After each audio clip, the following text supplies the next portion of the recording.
जय हिंद। तो अवकलज के अनुप्रयोग में हम 6.3 तक एक्सरसाइज तक बता दिए, ठीक है। अब 6.4 के बारे में जानते हैं, स्पर्श रेखा तथा विलंब। अगर आप 12th के स्टूडेंट हैं, चाहे डिप्लोमा के स्टूडेंट फर्स्ट ईयर के, ठीक है, तो उसमें क्वेश्चन 5 नंबर का एक फिक्स क्वेश्चन होता है और बहुत आसान क्वेश्चन आता है। तो आप पूरी वीडियो को देखिए, 5 नंबर का आपका कंफर्म हो जाएगा, ठीक है। तो समझिएगा, देखिए स्पर्श रेखा तथा विलंब का मतलब होता है, आप लोगों ने पहले से भी पढ़ा होगा कि स्पर्श रेखा क्या बोलते हैं। स्पर्श रेखा किसको कहते हैं कि भाई ऐसी रेखा जो छू के निकले, ठीक है। ऐसी रेखा जो छू के निकले उसको क्या बोलते हैं, स्पर्श रेखा। लंब रेखा वो माने समझिएगा कि मान लीजिए कि अगर मान लीजिए कि आप यहां पे खड़े हैं, ठीक है, ये आपका सर हो गया, ठीक। तो बबुआ अगर मान लीजिए कि ऊपर से कोनो सामान गिर रहा है, मान लीजिए कि जैसे पत्थर गिर रहा है, अब पत्थर गिर रहा है, मान लीजिए कि मुंह से सट करके निकल गया, छू करके, तो इसको क्या बोलेंगे, स्पर्श रेखा। माने बोले आप बोलेंगे कि भाई स्पर्श करके निकल गया, ठीक है। जैसे कोई ढेका उका मारता है तो मान लीजिए कि छू करके निकल जाता है, कहते हैं कि स्पर्श करके निकल गया है, बच गए हैं, ठीक है। लेकिन बबुआ अगर मान लीजिए कि हिजर से पत्थरवा गिरा, आई हचाक से बबुआ तारा एकदम बीचे बीचे कपार पर गिर गया, ठीक। अब जब सर पे गिर जाएगा तो इसका मतलब कि कपार को आपको ले लेगा, खोपड़िया को फाड़ देगा, तो उसको क्या बोलेंगे भाई, एकदम एकदम कपड़े पे गिर गया, ठाई देना, तो उसको बोलते हैं लंब। तो स्पर्श रेखा विलंब का समझ में आ रहा है कि स्पर्श रेखा माने कि ऐसी रेखा जो छू के निकले, ठीक है, माने ऐसा ढेला जो छू के निकले तो स्पर्श कर रेखा बोलेंगे, ठीक है। ऐसा जो कपड़े पे गिर गया, जो लंबोत गिर गया, उसको क्या बोलेंगे, अभिलंब, ठीक है। अब होता क्या है समझिएगा कि भाई हमको जो ये रेखा है, दो ठो रेखा है, देखिए वो स्पर्श कर रही है। यहाँ पे हम दिखाए हैं कि बिंदु ए हो गया, तो ये रेखा देखिए वो छू करके रेखा जा रही है, मान ले L1, आई भाई देखिए टॉप पे कूद गई है, तो इसको क्या बोलेंगे, L2। अगर बबुआ L1 रेखा है और L2 रेखा है, तो इस रेखा को क्या बोलेंगे, स्पर्श रेखा, ठीक है। इस रेखा को क्या बोलेंगे, अभिलंब, अभिलंब रेखा, ठीक है ना, अभिलंब रेखा, समझिएगा।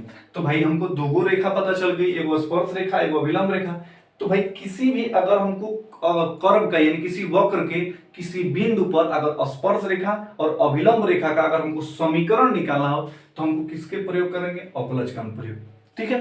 अब आप लोगों ने बहुत समय रेखा वाले चैप्टर में पढ़ा होगा कि अगर कोनो बिंदु दिया हो, अगर कोनो बिंदु दिया हो कितना x1 का y1, ठीक है, और प्रवणता दिया हो, प्रवणता कितना दिया हो, अगर m दिया हो, तो जो रेखा का समीकरण होता है, रेखा का समीकरण होता है वो कितना होता है, formula y minus y1 equal to m bracket में x माइनस x1, और इसी को प्रवणता रूप रेखा का समीकरण भी कहते हैं, ठीक है।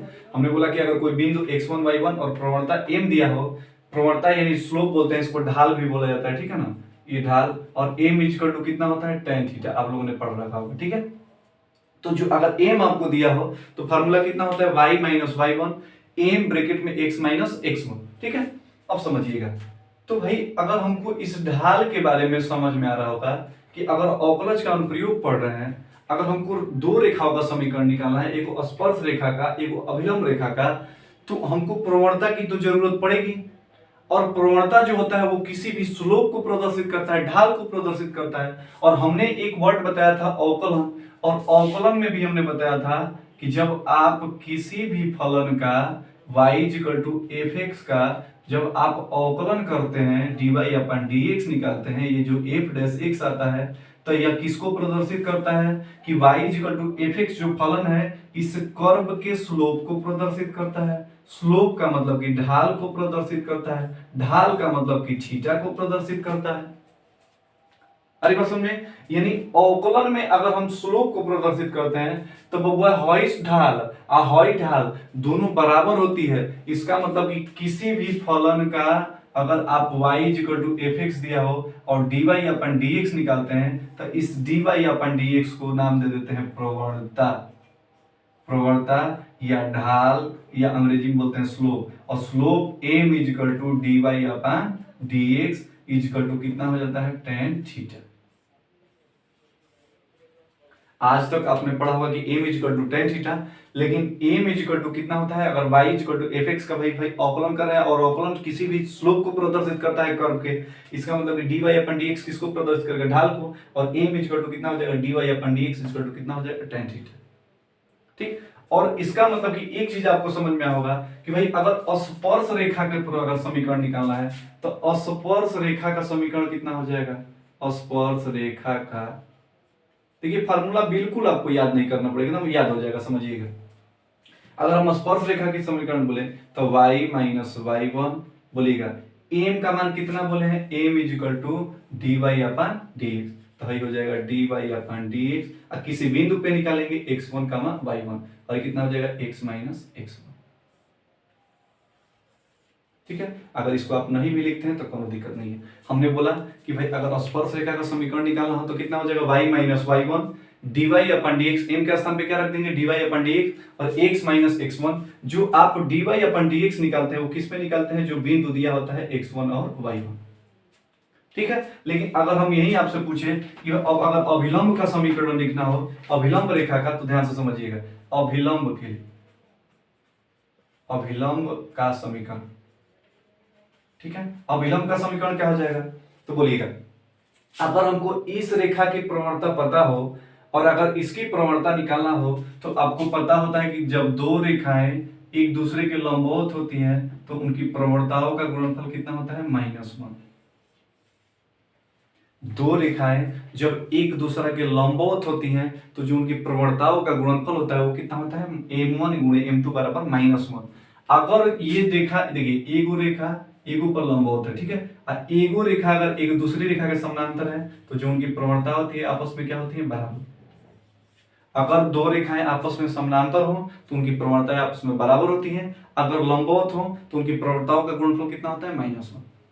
ठीक, अब बोलिएगा ये रेखा और ये रेखा एक दूसरे के लंबवत है ना, और लंबवत है, अगर इसकी प्रवणता कितना होगा, हम निकाले भाई D y upon d x और m निकाले हैं, तो बोलिएगा ये हो जाएगा m1 गुणे m2 बराबर -1 के, m1 का मान कितना है, डी वाई अपन में dx, और गुणे कितना हो जाएगा m2 इक्वल टू -1, यहाँ से m2 बराबर निकालेंगे तो ये हो जाएगा -1 अपन में डी वाई अपन में dx।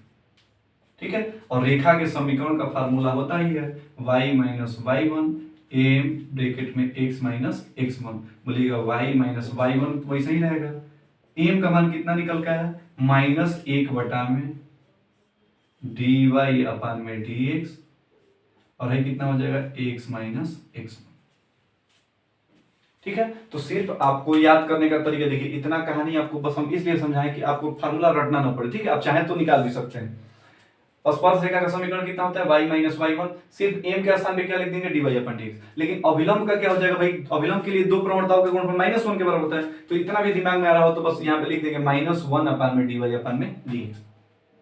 ठीक है, और इस प्रकार स्पर्श रेखा और अभिलंब रेखा का समीकरण निकल जाता है। ठीक, कुछ और पॉइंट्स होते हैं उसके बारे में बात कर लेते हैं, इसको मिटा दें, आप वीडियो को पॉज करके नोट कर लीजिए, पॉज कर मैंने वीडियो को रोक करके लिख लीजिए। ठीक, चलिए नजर के सामने जिगर के पास, नजर के सामने। चलिए आगे बढ़ते हैं। चलिए अगला कुछ टॉपिक है, समझिएगा कि हमने क्या बोला था कि अगर दो रेखाएं लंबवत हो, ये छोटे छोटे पॉइंट हैं, तो उनकी प्रवणताओं का गुणनफल यानी m1 गुणे m2 इक्वल टू कितना होता है, -1। ठीक है, अब परस्पर अगर समानांतर हो तो उनकी प्रवणताएं आपस में क्या होती है, m1 बराबर m2। ये तो आपको बात आ रही है समझ में। ठीक है, और हमने कुछ और बात बताया कि भाई जो dy अपन dx होता है इसी को क्या बोलते हैं, प्रवणता बोलते हैं m से, और m किसके बराबर होता है, tan थीटा के। ये भी आपको बात आ रही होगी समझ में। ठीक, अब समझिएगा एक चीज बोलता है कि x अक्ष के समानांतर के, x अक्ष के समानांतर,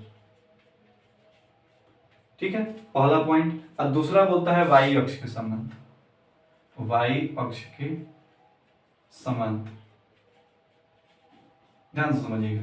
अब आपके डायरेक्ट बुक में लिख दिया था कि dy अपन dx की वैल्यू 0 के बराबर होती है, यहाँ पे dy अपन dx की वैल्यू इनफाइनाइट होती है, लेकिन समझते हैं उसके बारे में। समझिएगा, हाई हो गया y अक्ष, हाई हो गया x अक्ष।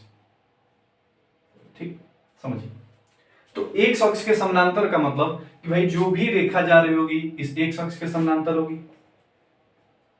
ठीक, और x अक्ष के समानांतर रेखा का समीकरण अगर हमको पता करना है, ध्यान समझिएगा, तो x अक्ष का अगर यह रेखा इसी के समानांतर हो गई तो थीटा की वैल्यू कितना हो जाएगी, 0 अंश। आई बात समझ में। अगर बबुआ अगर y अक्ष के समानांतर हो गई तो बोलिएगा हेजा से टोटल कोण कितना हो जाएगा 90 अंश। इसका मतलब कि थीटा इक्वल टू कितना हो जाएगा, हमने बोला कि अगर x अक्ष के समानांतर हो जाए तो थीटा की वैल्यू 0, अगर y अक्ष के समानांतर हो जाए तो थीटा की वैल्यू 90। यहां तक कोनो दिक्कत नहीं है। अब समझिएगा, हमको पता है कि जो m होता है वो dy अपन dx के बराबर होता है, और जो dy upon dx m equal होता है वो फार्मूला होता है tan थीटा। ये वो जब बात वही करेंगे कि m equal to dy upon dx equal to क्या होगा tan थीटा। समझिएगा, अगर x अक्ष के समानांतर है तो थीटा की वैल्यू 0 है, तो m equal to dy upon dx equal to ये क्या रख देंगे tan 0 अंश, और m इक्वल टू कितना हो जाएगा dy अपन dx, और tan 0 अंश का मान कितना होता है 0। यानी अगर रेखा x अक्ष के समानांतर है तो जो उसकी प्रवणता होती है dy अपन dx की वैल्यू होती है वो किसके बराबर लेते हैं 0 के बराबर। लेकिन अगर y अक्ष के समानांतर हो जाए तो बोलिएगा थीटा की वैल्यू कितना हो गई है 90 अंश, तो dy अपन dx है कितना हो जाएगा tan 90 अंश। अब आपको पता होगा कि जो tan 90 अंश का मान होता है dy tan 90 अंश का मान कितना होता है इनफाइनाइट, और इनफाइनाइट को कितना लिखते हैं 1/0। ठीक है, हमने बोला कि अगर x अक्ष के समानांतर होगा तो dy अपन dx की वैल्यू 0 के बराबर, अब y अक्ष के समानांतर हो जाए तो dy अपन dx की वैल्यू कितने के बराबर इनफाइनाइट या 1/0 कहीं कहीं लिख दिया जाता है। ठीक है, तो ये आपका पूरा थ्योरी था। एक भी क्वेश्चन बाउंड नहीं जाएगा ऊपर एक बाहर से, एक भी कांसेप्ट आगे नहीं बताएंगे। ठीक है, तो फिलहाल आज के लिए इस वीडियो में इतना ही। अगले वीडियो में क्वेश्चन कुछ लेकर के आएंगे प्रैक्टिस के लिए आपके। ठीक है, अब लाइन बाय लाइन क्वेश्चन कराने का समय नहीं रहेगा, कुछ आप अपने में से भी मेहनत करिए। ठीक है, तो तब तक के लिए इतना ही। अपना ख्याल रखिए, खुश रहिए, मस्त रहिए, और इसी उत्साह और उमंग के साथ अगले वीडियो में, तब तक के लिए।